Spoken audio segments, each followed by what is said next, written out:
दीपावली और छत्तीसगढ़ राज्य स्थापना दिवस के अवसर पर धरसींवा विधानसभा क्षेत्र के ग्राम पंचायत गैतरा में भाजपा किसान मोर्चा रायपुर ग्रामीण के उपाध्यक्ष खिलावन शर्मा के नेतृत्व में समारोह का आयोजन किया गया, जिसमें क्षेत्र की बड़ी संख्या में सरपंच, वरिष्ठ नागरिक सहित युवाओं ने हिस्सा लिया।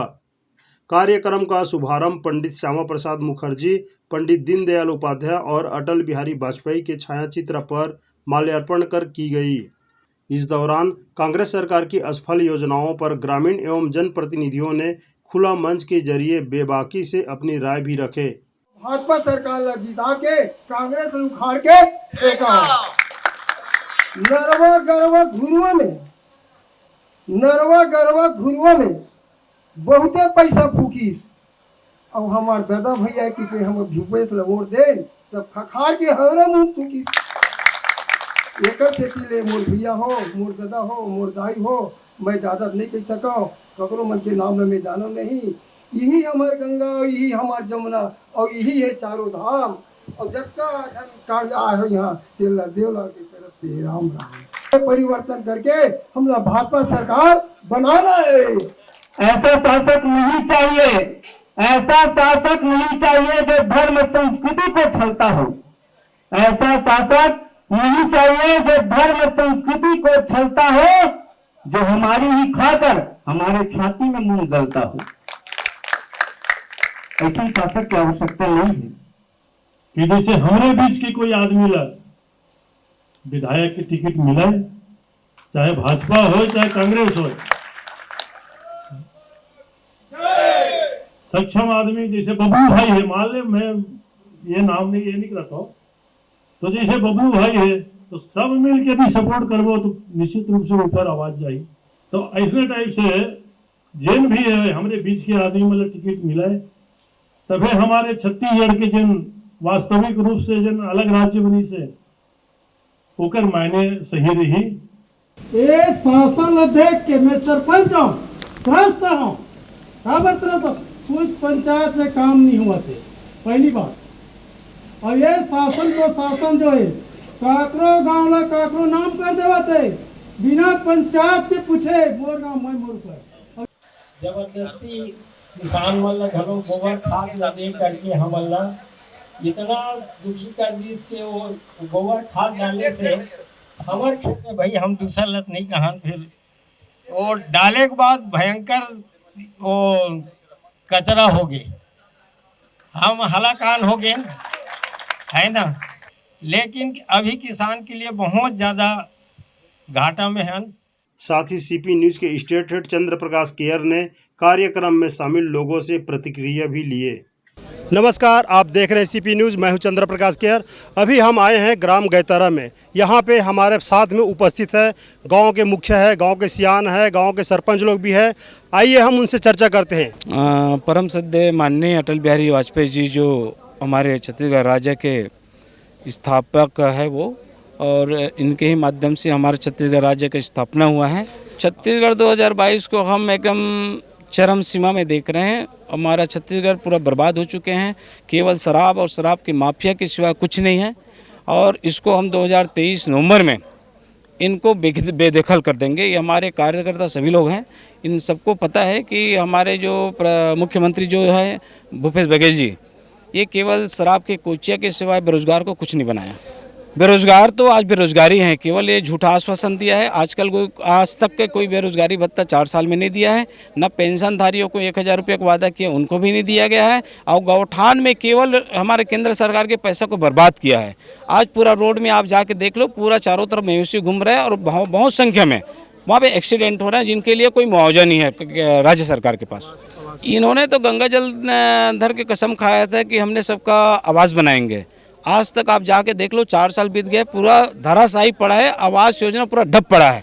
हमारा केंद्र सरकार 60% देता है, उनको भी पैसा को वापस कर दिया है। 1 नवंबर से धान का खरीदी किया जा रहा है, आज उसकी क्या स्थिति है हम चर्चा करते हैं। जी बताएं। पिछले 3 सालों से धान 1 नवंबर से खरीदने के लिए हमारे किसान भाई ने चर्चा किए थे, लेकिन नहीं किए। आज ऐसा है इस साल कि अभी धान किसी किसानों का तैयार नहीं हुआ है, और आज इस अपने दिखावे के लिए 1 नवंबर से धान खरीदी चालू कर दी है। और जो गंगा जल धर के कसम खाए थे कि 25 क्विंटल के हिसाब से मैं धान खरीदूंगा करके, लेकिन अपने वादा खिलाफी चल रहा है। किसान बहुत परेशान है। अभी तक के 2500 क्विंटल में धान खरीदा ही नहीं जा रहा है कि जो केंद्र सरकार द्वारा ये बोनस दिया जाता है समर्थन मूल्य, उसके अनुसार से धान खरीदी कर रहा है और अपने स्वार्थ अपने पार्टी के सदस्यों को व्यक्तिगत वहाँ पे नियुक्ति किया गया है। अब इसमें हम किसान भाइयों को जो सोसाइटी चल रहा है अच्छे रूप से, वहाँ पे इस प्रकार का धांधली होगा उसको किसान भाई नहीं सोच रहे हैं। और इस प्रकार का हमारा जो सरकार है अभी किसानों को पीड़ित करने के लिए तैयार हो गए हैं। हमारे साथ अभी और कुछ लोग हैं जो मुख्यमंत्री का अहम भूमिका है, जो गौठान के बारे में फोकस कर रहे हैं। गौठान के संबंध में ये तो त्रिस्तरीय पंचायती राज अधिनियम के उल्लंघन है।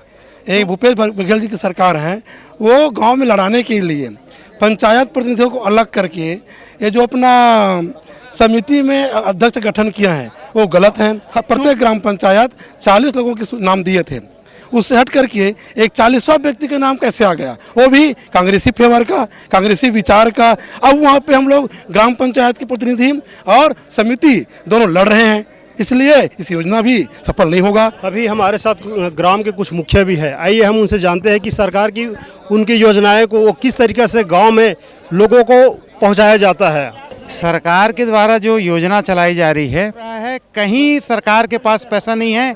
किसी विभाग में हम जाते हैं, मैं सरपंच हूँ और विधायक या मंत्री, इनका कहना होता है कि हमारे पास फंड नहीं है और इसी कारण अन्य माने योजनाओं में कोई काम नहीं हो रहा है। जैसे सड़क की स्थिति आप देख लीजिए, सड़क मुख्यमंत्री जी को बार बार बोलना पड़ रहा है कि पेच वर्क करके सड़क ठीक करो, लेकिन अभी तक जैसे उनका 15 दिन हो गए बोले, अभी हमारे ग्रामीण अंचल में कहीं कोई काम नहीं दिख रहा है और जिससे गांव वाले परेशान हैं। हमको कहीं आना जाना है तो आज हमको सोचना पड़ता है कि हम कौन सी सड़क से जाएं, कौन सड़क अच्छा है। और पहले ये स्थिति नहीं थी, सब तरफ सड़क अच्छा था। जी, हमारे साथ अभी गांव के कुछ युवा भी है, आइए हम उनसे चर्चा करते हैं कि वर्तमान सरकार को वो किस रूप में देखता है। युवाओं का जो है अभी बड़ा ही बुरा हाल है, क्योंकि सरकारी योजनाएं और सरकार के द्वारा जो अभी नौकरी के लिए कुछ विशेष व्यवस्था नहीं है। निश्चित तौर पर युवाओं अभी हताश हैं और सरकारी तो सरकारी छोड़िए, प्राइवेट के भी जॉब अभी मिलने बहुत मुश्किल हो गए हैं, क्योंकि सरकार का ही नाकामी है और अभी तक की कोई ऐसा सरकारी योजना नहीं निकाल पाया है जिससे युवाओं को लाभ हो। और युवाओं के सब अपने अपने तैयारी में पढ़े लिखे हैं और कोचिंग करके और उसमें बेस्ट कर चुके हैं पैसे को, तो युवाओं को ज़्यादा इस सरकार ज़्यादा लाभ नहीं हो रहे हैं। न बेरोजगारी का भत्ता और जो युवाओं के लिए बोला था वो भी देने में असफल रहे हैं सरकार। निश्चित तौर पर युवा इससे हताश हैं। निश्चित तौर पर समय आने पर युवा इसका निश्चित जवाब दे दिया जाएगा। परिवर्तन वाली बात है तो मैं भारतीय जनता पार्टी प्रमुख से भी आग्रह करना चाहूँगा कि युवाओं के हाथ में नेतृत्व देने का प्रयास करें और बूथ अध्यक्ष हमारे जितने भी हैं पूरे छत्तीसगढ़ में, पूरे धरसीमा विधानसभा में, वे सभी युवा हैं और युवाओं का जोश सही दिशा में उपयोग हुआ और सही प्रत्याशी का चयन हुआ तो निश्चित रूप से आगामी सरकार जो है भारतीय जनता पार्टी की होगी। और नए जानकारी के साथ फिर हम मुलाकात करते हैं, तब तक के लिए दीजिए इजाज़त। नमस्कार।